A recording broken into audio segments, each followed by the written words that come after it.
আগের ভিডিও মানে পার্ট 1-এ আমরা এমন কিছু ভুল অভ্যাসের বিষয়ে জেনেছিলাম যেগুলো যে কারোরই শুধরানোর প্রয়োজন রয়েছে। আর আজকের এই ভিডিওটা ওই ভিডিওরই পার্ট 2, যেটাতে আমরা দৈনন্দিন করা কিছু 10টি ভুল অভ্যাসের বিষয়ে জানব, যেগুলো হয় ভুল কিন্তু লোকে ঠিক মনে করে করতে থাকে, বা তারা জানেই না তারা যেটা করছে সেটা ঠিক নাকি ভুল। আচ্ছা শুরু করি। নাম্বার 1, ঘুম থেকে ওঠা দিয়ে। প্রায় লোকেরা সকালে ঘুম থেকে উঠে প্রথমে যে ভুলটা করে সেটা হলো মুখে হাত দেওয়া। হয়তো আপনি জানবেন আমাদের হাতে ব্যাকটেরিয়া থাকে, কিন্তু সারা রাত হাত না ধোয়ার ফলে হাতে ব্যাকটেরিয়ার মাত্রাও বেড়ে যায়। আর ঠিক ওই হাত দিয়েই মুখে হাত দিলে স্কিনে ইনফেকশনের চান্সও বেড়ে যায়। আর যদি বিশেষ করে আপনার ফেসের কোথাও অ্যাকনে বা পিম্পল রয়েছে, তবে আপনার এই বাজে অভ্যাসটা কিন্তু আপনাকে আরও সমস্যায় ফেলবে। এই জন্য মুখে হাত দেওয়ার আগে ঘুম থেকে উঠেই হাত ভালো করে ধুয়ে নিন। আর পুরো দিনে মুখে কখনো হাত দিতে গেলেও খেয়াল করে নেবেন আপনার হাত পরিষ্কার আছে তো। Number 2, toothbrush. আজকের দিনেও এমন অনেক লোকে রয়েছে যারা ব্রাশ করতে একদম পছন্দ করে না। আবার যারা করে তাদের মধ্যে এমন কিছু লোক রয়েছে যারা একটা ব্রাশকে অনেক সময় ধরে ব্যবহার করেই যায় এবং ততক্ষণ অবধি ব্যবহার করে যতক্ষণ না সেই ব্রাশের থেকে পাপড়ি না খসে যায়। আর যেটা কিন্তু একটা ভুল বিষয়, কারণ টুথব্রাশ দাঁতের সাফাই ততক্ষণ অবধি ভালোভাবে করতে পারে যতক্ষণ তার বেজেলস সোজা থাকে, কিন্তু যখন সেটা চারিদিকে ছড়িয়ে যায় তখন সেটা দাঁতের মাঝে পৌঁছাতে পারে না। কিন্তু আমরা তো ভাবি আমরা তো প্রতিদিন ব্রাশ করছি, কিন্তু অ্যাকচুয়ালি দাঁতের সাফাই হচ্ছে না। এর ফলে দাঁত এবং মাড়ির সাথে জুড়ে কয়েক ধরনের সমস্যাও শুরু হয়। এই জন্য টুথব্রাশকে সঠিক সময়ে বদলানোর কথা অবশ্যই মাথায় রাখবেন। নাম্বার 3, অনেক বেশি ফেনা উৎপন্ন করা টুথপেস্ট। এখানেও অনেক মানুষের ভুল ধারণা রয়েছে, কিন্তু তারা সেটাকে ঠিক মনে করে। কারণ বেশিরভাগ লোকের এটা মনে হয় যে কোনো জিনিস ব্যবহারের সময় যার মধ্যে থেকে বেশি ফেনা বেরোবে সেটাই হবে পরিষ্কারের জন্য ভালো জিনিস। কিন্তু এটা ভাবা পুরোপুরি ভুল, কারণ দাঁত ভালো করে পরিষ্কারের জন্য ফেনা তৈরি হতেই হবে তার কোনো মানে নেই। কিন্তু বেশিরভাগ মানুষ এটা মনে করে বলে অনেক কোম্পানি দাঁত পরিষ্কারের জন্য তৈরি করা টুথপেস্টে ফেনা উৎপন্ন করার জন্য একটা কেমিক্যালের ব্যবহার করে, আর যার নাম হলো সোডিয়াম লরাল সালফেট। এটাকে শর্টে বললে SLS। কিন্তু এখানে আপনাকে বুঝতে হবে যেই কেমিক্যালের ব্যবহার ডিটারজেন্ট, সাবান বা সার্ফে ব্যবহার করা খারাপ মনে করা হয়, সেই কেমিক্যাল থেকে ফেনা হওয়ার জন্য আমাদের টুথপেস্টে ব্যবহার করে দেওয়া হয়, আর যাকে লোকজন ভালো মনে করে ব্যবহার করতে থাকে।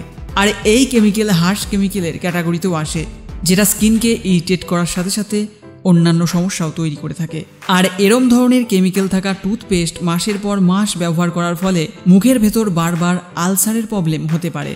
আর এছাড়া এটা অনেক সময় ধরে ব্যবহার করলে শরীরে অন্যান্য অংশে বাজে প্রভাব পড়ে।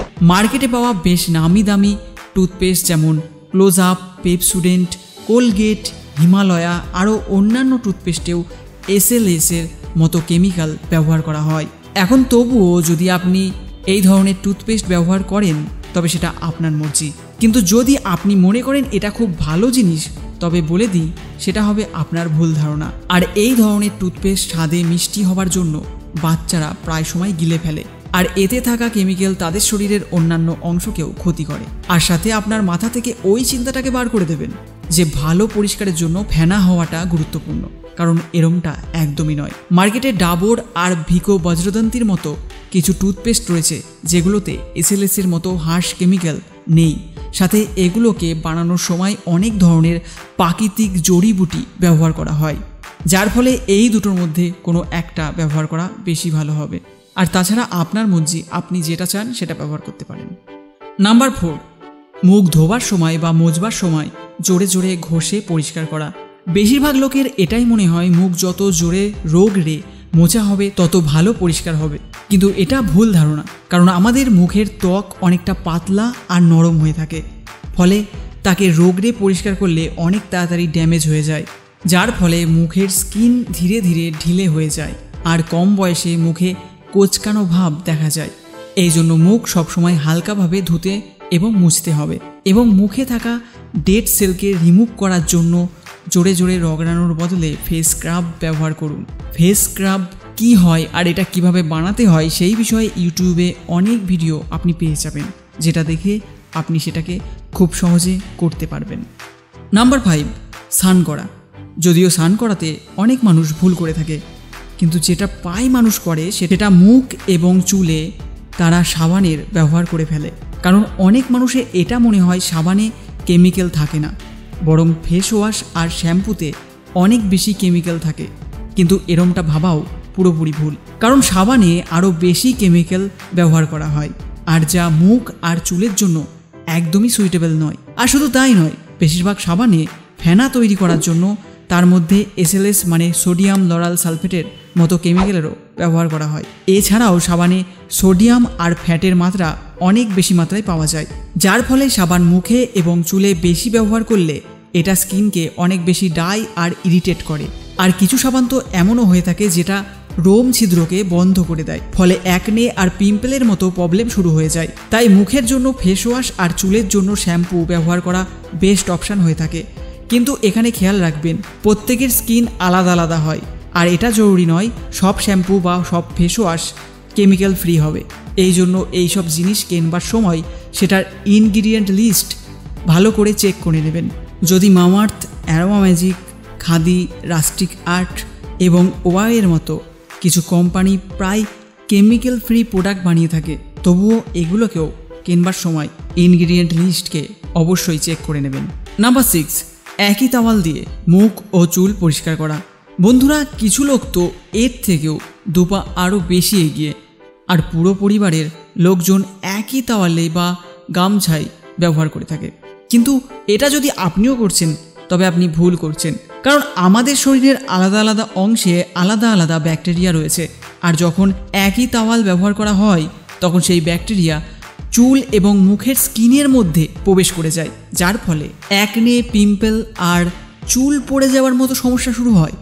এই জন্য আপনার শরীর ও মুখ আর চুলের জন্য আলাদা আলাদা টাওয়ালের ব্যবহার করুন, বা একটা বড় টাওয়াল বা গামছা কিনে একটা চিহ্ন বানিয়ে নিন, যেটাতে একটা সাইডে বডি আর অন্যান্য সাইডে চুল আর মুখ মোছা যেতে পারে।